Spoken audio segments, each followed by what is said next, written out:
Alright, before we go any further, we're actually going to install the printer board. And again, this comes in the white generic box and sealed in a anti-static bag. So we want to carefully pop this open. And if you're uber paranoid, you can always use a grounding strap and that sort of thing. So you can be careful about static. So here is the heart of the Printrbot, and they all use the same printer board. There's no difference between the Plus, the LC, or the original, though there are some new revisions coming out and eventually some new boards which will support up to 3 different extrusion heads, and that will be really cool.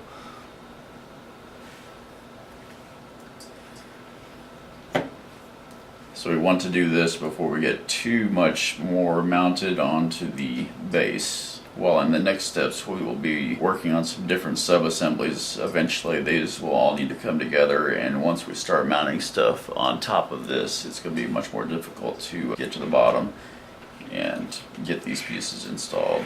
So what I'm going to do is flip this over, minding the bearing rods, to get access to the interior area. And what we're looking at with the Plus is these 2 holes here and these 2 holes up on this side. It's a little different process with the regular LC because of the room, but since we have plenty of room with the Plus, we're able to directly mount the board. Now the hardware that we're going to use, we have 4 of these white little standoffs that we're going to be using for this, and we need 3 of the 6/32 by 1 inch screws and 1 of the M3, the longest one, I believe it's at 20 millimeter. We're going to be using that as well. And the reason why we have 3 of one and 1 of the other is because the holes in the laser cut wood are actually different. There are 3 that are larger and 1 that's smaller, and really that's to accommodate the fact that there was a problem with the board itself where one of these holes was incorrectly drilled. It looks like this particular board actually does still have that same problem.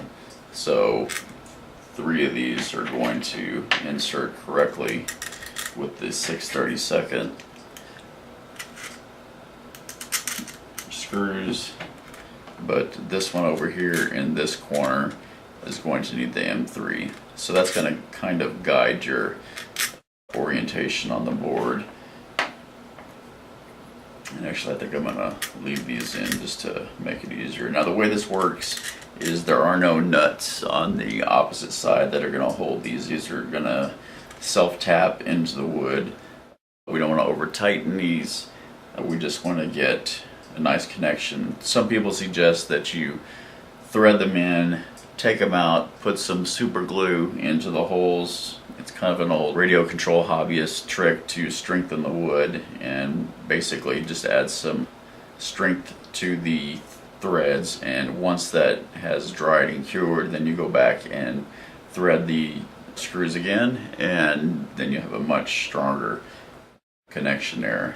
I may do that at some later point, but at this point I'm just going to use the standoffs and thread them into the wood as is.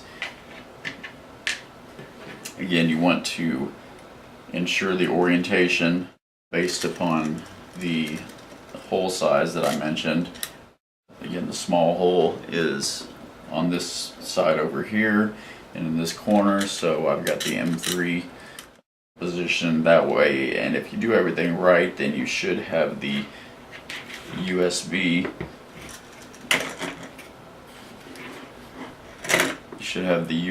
hole matching up with the USB on here, and you should have the SD card slot matching up with the larger circular hole on the right hand side. So if you could find all of your standoffs, the ones that are rolled away from you, and we will try to get all of these mounted. There may be different approaches to doing this to make it easier. We want to try to get them all on there at once without everything falling off.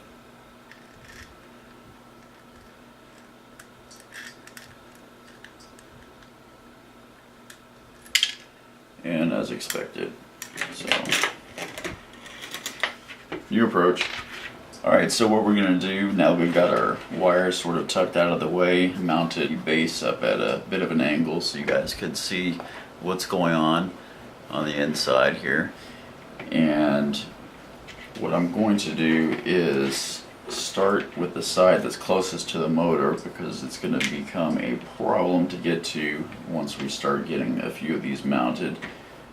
So I'm going to start with the smallest one, and again you can tell this is the correct one. These things just really want to run away from you, so you probably want a little dish to stick those in. Anyway, I'm starting with the smallest one. These other ones will not fit in the hole without damaging it, so that's how you know that you got the right one. Plus, this is the smallest hole, and that's pretty obvious just from a visual look. So I'm going to put that on there, stick the standoff on, and I may actually try to put the other one on at the same time so I don't have issues.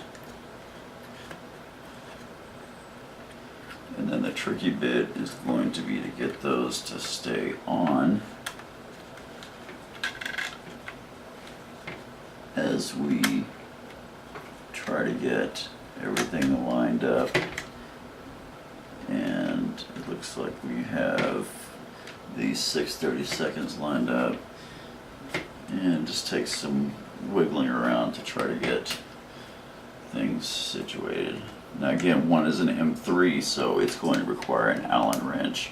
So I will go ahead and get the one with the Phillips head going first. Just get it started enough that it's not going to yank out. And then take our Allen wrench, and hopefully we are still in the right alignment.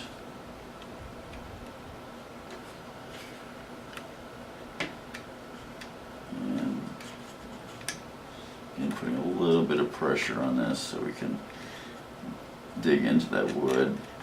And it seems like we're a little bit off of the hole, so again, more jiggling. And again, this is where having a nice work light available to see down into the dark depths is an advantage.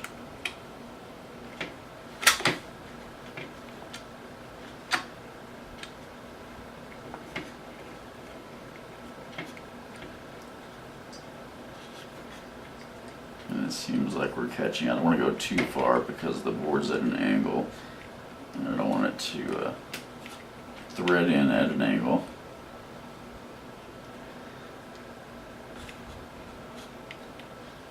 Alright, it started just enough that I'm confident that it's going to hold on to there. And now we can get the other ones going. The reason why we don't tighten it too much down at once is we don't want to limit ourselves from being able to get these other standoffs on.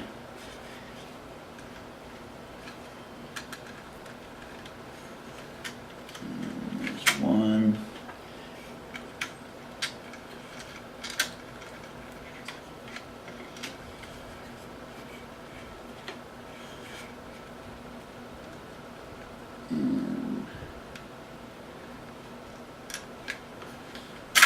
other one.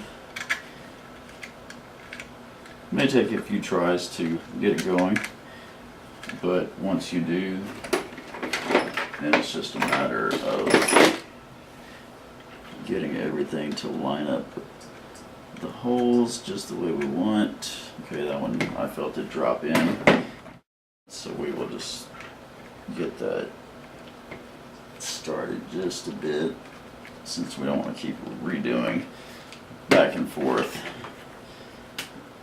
And just taking some of these, and I'm going to use the screwdriver to put a little bit of pressure on it so that when it hits that hole, it's going to just drop right in.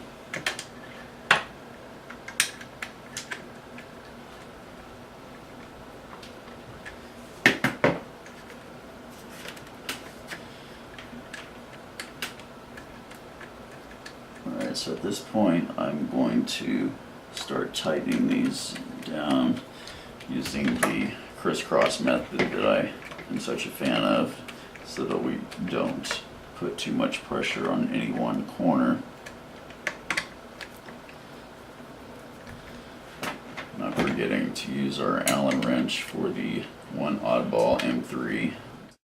From what I understand, Rev D of the board has addressed this issue, so if you somehow end up with Rev D of the board, you shouldn't have to use a different screw for that one corner. So consider yourself lucky. And there's also some other little minor improvements to the silk screen and things like that, but overall not any functional improvements. Those will come with later boards, like the ones that support the 3 different extruders, which could mean 3 different colors or it could mean 3 different materials, meaning that you could use a regular ABS, you could use PLA, you could use some other material that acts as a support structure that would then just wash away once you've completed the print, which is much nicer than having to snap off and clean up ABS support structures. So that's kind of where things are going in the 3D printing world, is having multiple extrusion heads. A lot of people are offering 2 heads right now, including the replicator, and there's some Kickstarter projects offering dual extrusion, and even another board called the Raw on Kickstarter right now that hopefully will be successful, and I believe it offers capability for 3 extruding heads as well, amongst many other features. So now I've got everything tightened down, nothing is moving, everything's on its standoffs, and you can see from the Plus it fits very nicely in there. So now we have the capability to start hooking up some of our cables, since these are starting to get quite a mess as we add more and more.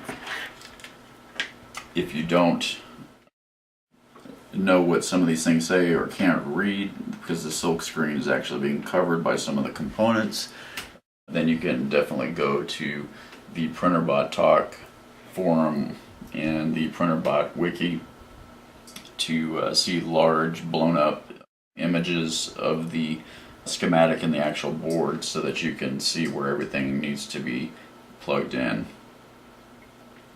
Some of these are pretty obvious as far as the end stops, because they are marked as X stop, Y stop, Z stop, and E stop for the extruder, of course. And we have our end stops. Again, quite a mess.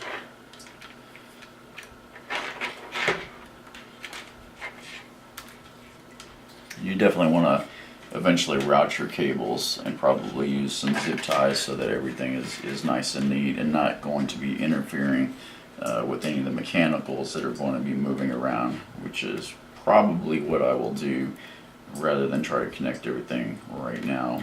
But the idea is that your end stops are going to go over here, your motor connections over here, and there's various other connections both for power and for future enhancements, connection to the printing bed and that sort of thing. So we will get into wiring in a later step.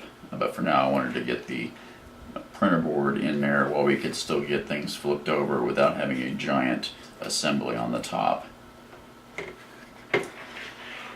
And one last thing before putting the base aside for the moment and working on some other sub-assemblies. Again, we're using the Printrbot Plus, or building the Printrbot Plus, so we are going to grab our 12mm rods, and these are going to be our Z-axis.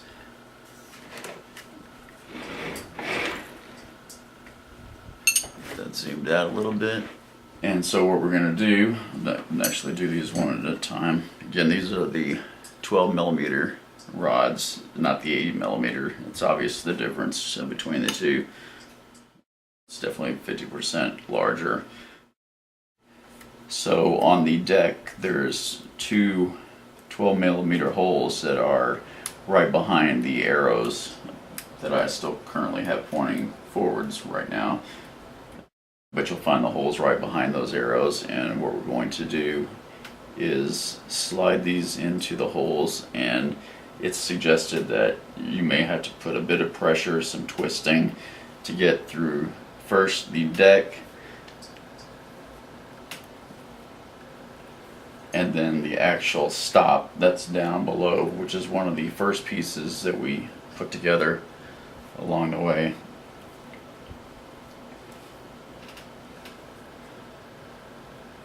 So since these aren't actually going to be moving in and of themselves, it's fine that we want a really tight fit on these. I'm actually going to stand up and put some pressure from above. And they are a bit slippery, so it may take some work to get things going. But the idea is that you ultimately want to be able to go through not only the deck but the end stop, which is down below. And I will try to get my light up here.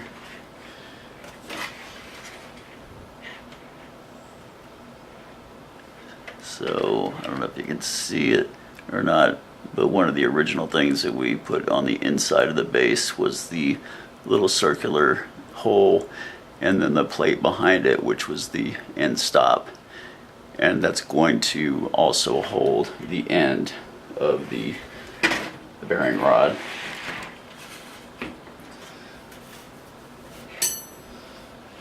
So ultimately what we want at the end of this step is to be able to go through the deck and down such that the bottom of the bearing is being stopped by the end stop and being held in the circular part of the piece right above it.